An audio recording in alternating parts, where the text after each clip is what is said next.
فاعوذ باللہ السمیع العلیم من الشیطان الرجیم من حمزہ ونفخہ ونفثہ بسم اللہ الرحمن الرحیم رب اشرح لی صدری ویسر لی امری واحلل عقدۃ من لسانی یفقہوا قولی۔ السلام علیکم ورحمۃ اللہ وبرکاتہ۔ بردرز اینڈ سسٹرز، میرا نام آمنہ انور ہے اور میں فیصل آباد کی رہائشی ہوں، اور وقت ضائع کیے بغیر میں اپنے ٹاپک پہ آتی ہوں۔ سب سے پہلے تمہید باندھتی ہوں، اور تمہید وہیں سے باندھتی ہوں جہاں سے نوع انسانی کی ابتدا ہے، حضرت آدم علیہ السلام۔ اللہ تعالیٰ نے حضرت آدم علیہ السلام کو اگر سجدہ کروایا تو کس بنیاد پہ کروایا؟ ایک خاکی کو نوری اور ناری دو مخلوقات پہ اگر ترجیح دی گئی تو کس بنیاد پہ؟ فرشتوں نے جب پوچھا کہ یہ تو فساد کریں گے زمین میں، تو انہوں نے کس بنیاد پہ پوچھا تھا؟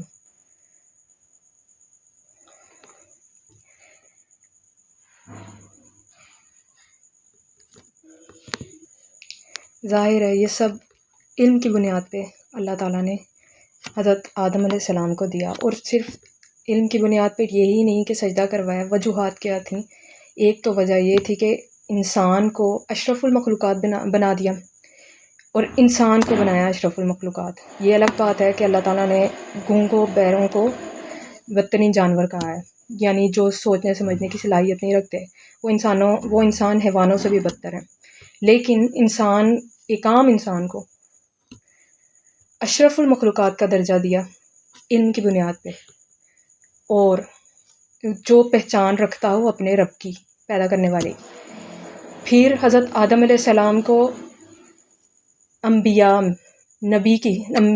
کی صف میں سب سے پہلے کھڑا کیا، یعنی علم کی بنیاد پہ دو اللہ تعالیٰ نے عہدے دیے۔ ایک تو یہ اشرف المخلوقات کا، دوسرا انسانوں میں بھی سب سے بڑا عہدہ نبی کا۔ تمہید باندھنے کا مقصد یہی تھا کہ اسلام میں اگر کسی کی اہمیت ہے تو ایک تو وہ جو تقوی اختیار کرے۔ اللہ کے ہاں سب سے زیادہ عزت دار وہی ہے جو تقوی اختیار کرے، یعنی کہ گناہوں سے بچنے کی کوشش کرے۔ دوسرا علم والا ہے۔ ہمارے بنیادی طور پہ ایک حدیث میں بھی ہے کہ ایک بچہ ایک علاقے کا جو وہاں کے بڑوں سے زیادہ قرآن کا علم رکھتا تھا، اسے امامت کے لیے چنا گیا بڑوں کی نسبت، تو امامت اس کے ہاتھ میں دی گئی۔ کیوں؟ وجہ یہ تھی کہ اس کو علم زیادہ تھا بڑوں کی نسبت۔ اسلام میں بھی اور ہمارے اس وقت بھی ضرورت ہے کہ علم والے لوگ آگے آئیں۔ یہاں پہ بہت سے لوگ عہدوں کے لیے، میرا بالکل بھی اشارہ اس طرف نہیں ہے، عہدوں کی طرف نہیں ہے۔ اشرف المخلوقات اور مسلمان ہونا یہ کافی ہے کہ مسلم میل فیمیلز دونوں کی ذمہ داری تھی کہ وہ اپنی لیڈنگ کوالٹیز کو دنیا کے سامنے رکھتے۔ اس کے لیے عہدوں کی ضرورت نہیں ہوتی۔ اس وقت ہم ایز اے پاکستانی اور ایز اے مسلم، اور ایک مسلم امہ کے لیڈر کی حیثیت سے، کیونکہ اللہ تعالیٰ نے پاکستان سے یہ کام لینا ہے انشاءاللہ تعالیٰ، ایک لیڈر کی حیثیت سے پاکستان کی یوتھ پہ کیا فرض تھا، کیا ہم وہ ادا کر رہے ہیں؟ نہیں کر رہے ہیں تو اگر بہت پہلے ہمیں ویسے تو منظم ہو جانا چاہیے تھا، لیکن اگر ہماری صفیں بہت منظم نہیں ہیں تو ہمیں سیدھی کر لینی چاہیے۔ اب اللہ تعالیٰ جب اپنی کھلی نشانیاں دکھاتا ہے تو اس کا مطلب یہی ہوتا ہے، کھول کے جب اپنی نشانیاں رکھ دیتا ہے، اس کا یہی مطلب ہوتا ہے کہ یا تو وہ کسی قوم پہ خدا نخواستہ عذاب مسلط کرنے والا ہے، یا پھر ان کی بخشش کر دینا چاہ رہا ہے۔ مسلم امہ اسی کنڈیشن میں، اسی بھور میں کب سے ہے، اور پاکستان کو لیڈنگ رول دیا گیا، لیکن پاکستان نے ہمیشہ وہی کام کیا جیسے حضرت موسیٰ علیہ السلام کیا کرتی تھی قوم، اینڈ ٹائم پہ انکار اللہ کے راستے میں لڑنے سے۔ لڑنا، جہاد کرنا، جہاد کی تو کئی اقسام ہے. جہاد باللسان ہے، جہاد بالقلم ہے. سویلینز کے اوپر جتنی ذمہ داری ہے وہ جہاد باللسان کی بنتی ہے.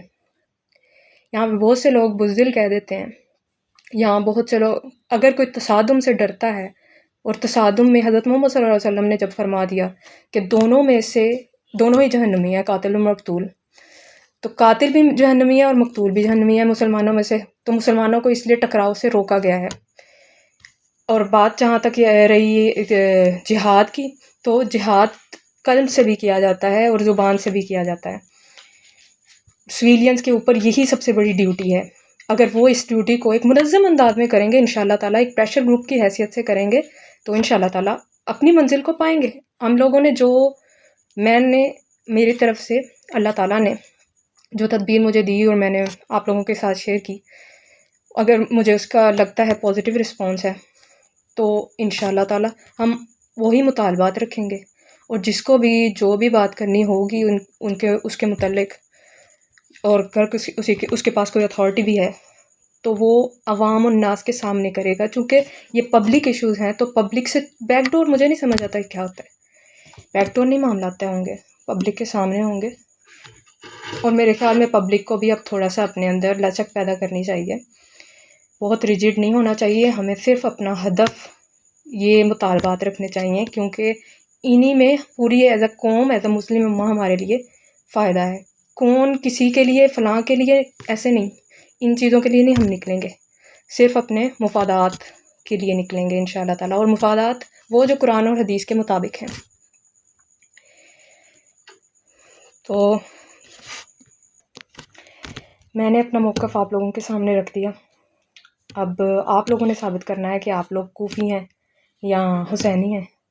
البتہ مجھے اس سے کوئی فرق نہیں پڑتا کہ میں اس مشن میں اکیلی بھی اگر چل رہی تھی تو الحمدللہ اللہ تعالیٰ کی پوری مجھے مدد حاصل تھی. آگے بھی چل سکتی ہوں الحمدللہ، ثم الحمدللہ.